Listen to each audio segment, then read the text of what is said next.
여러분들 만약에 기회가 되신다고 하시면은 돈이 한 5억 이상 있는 분은 제외하고 한 2억에서 3억 정도 있는 분, 최소한 1억 5천 이상 있는 분은 이 아파트 사시면 좋을 것 같아요. 이 안에서. 근데 지금은 좀 이제 올랐어요. 이제 이게 얼마였냐? 거래가 많죠? 죄송합니다. 이거 다 예, 이때 5월달부터 라운 패밀리 분들이 좀 많이 이게 쓸어 담으셔가지고 그래서 이게 수원 나온 빌 위주로 바뀌었습니다. 한 4억 한 중반대 사시면 좋아요. 좀 저층은 4억 초반 막 이렇게 사면 좋은데 쉽지 않습니다. 다 없어요. 이제 냄새를 맡은 것 같아요. 그래서 지금 막 거의 한 5억에 나와 있죠. 뭐 살만한 게 5억은 좀 비싸. 돈이 좀 넘쳐나 하시는 분은 5억대에 사셔도 되는데 아까 그 투자 아까 배우신 거 있죠? 저평가, 급매물, 저렴하게 내가 안전마진을 확보하는 거잖아요. 그죠? 만약에 이 아파트의 값어치가 예를 들어 한 5억 5천이라고 그냥 가정할게요. 그러면 한 4억 5천에 산다. 한 1억 안전마진 확보하는 거죠. 저평가. 그렇게 해서 이제 1억이라는 안전마진을 확보하고 아파트를 사는 개념이죠. 그럼 이 샀을 때 안전마진이 1억을 확보했으니까 이게 왜 중요하냐면 또 10%, 20% 막말로 한 1억 떨어진다고 칠게요. 1억이면 거의 20% 폭락이잖아요. 그럼 이제 올해 앞으로 20%가 폭락을 했을 때 이 아파트도 만약에 20% 폭락에 해당돼가지고 1억이 떨어졌어. 그럼 이 아파트는 가격이 얼마로 바뀔까요? 예상 한번 해보세요, 여러분들. 4억 5천에서 1억 빼면 3억 5천 될까요? 이거 3억 5천 되는 거네, 그죠? 아니죠. 그 가치에서 떨어지는 거죠. 현재 가치 5억 5천. 이게 6억 나와요. 그럼 정확히 6억이라고 할게요. 6억에서 1억을 빼면 5억. 그러니까 떨어질 금액이 없는 거죠. 그럼 얘는 안 떨어지겠네? 예, 안 떨어집니다. 실제 나와 있는 거래 그 가액에서 크게 안 떨어질 거예요. 그러면 내가 만약에 이걸 4억 5천에 사게 되면 20% 심지어 무려 20% 하락이 와도 나는 아무런 무서움이 없다. 그러면은 안전마진이 확보됐으니까 무서움이 없으니까 앞으로 뭐만 하면 돼요? 보유만 하면 돼요. 보유를 왜 해요? 이것도 중요한 건데 말씀 안 드렸구나. 투자를 하게 되면 저평가를 투자했어요. 땡이에요? 투자하고 땡? 아니죠. 투자 기간이라는 게 있잖아요. 투자 기간은 그러면 이것도 알고 있어야지. 그냥 난 투자했으니까 그냥 저평가 샀으니까 그냥 뭐 오르면 팔지. 이러니까 투자에 실패하는. 모든 것들이 다 정해져 있는 공식에 의해서 기준에 의해서 내가 투자를 하고 사고 팔고 하는 거예요. 어떤 장점 6개월 이런 것들이 막 다 정해져 있는 것처럼 이 투자 기간도 다 정해져 있습니다. 결혼 생활도 정해져. 농담입니다. 그거 부동산 투자 기간도 정해져 있어요.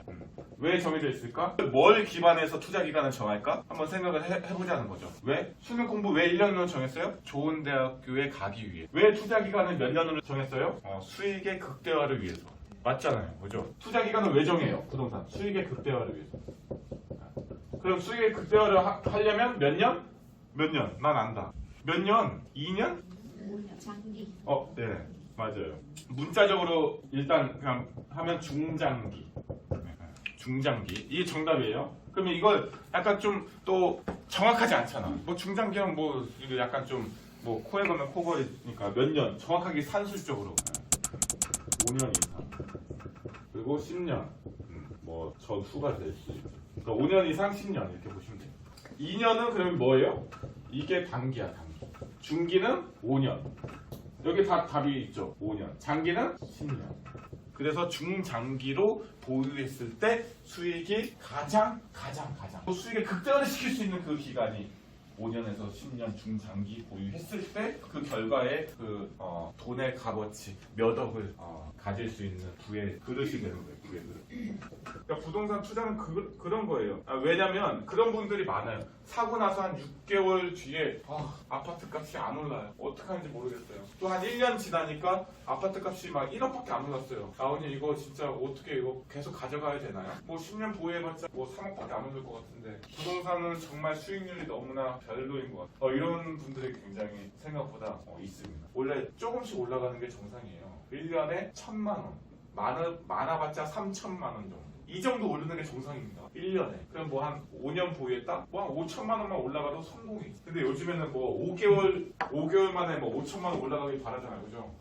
여기가 왜 좋냐면, 그리고 각 지역별로 이제 투자할 만한 매물을 한번 여러분들 오셨으니까 제가 한번 선물로 드릴게요. 일단 이거 사세요, 이거. 금매 나오면 이 수원 아너스. 여기가 왜 좋냐면 간단하게 보여드릴게요. 이게 신분당선, 인동선 생기죠? 그런데 인동선 이것도 생각보다 부동산 가격 그렇게 좋은 노선은 아닌데 부동산 가격에 굉장히 큰 영향을 미치는 전철 노선이더라고요. 그러니까 그렇게 근데 좋은 노선은 아니에요. 왜? 워낙 인동선이 자리 잡고 있었던 이쪽 그 수원과 이 의왕시가 너무나 변두리 였다 보니까 근데 시장에서는 엄청 크게 작용을 하고 있다는 점이 또 중요한 포인트죠. 그거랑 신분당선 말할 것도 없죠. 여러분들 알잖아요. 서울 수도권의 가장 중요한 노선 세 가지. 공시처럼 말씀 한번 해주세요, 여러분들.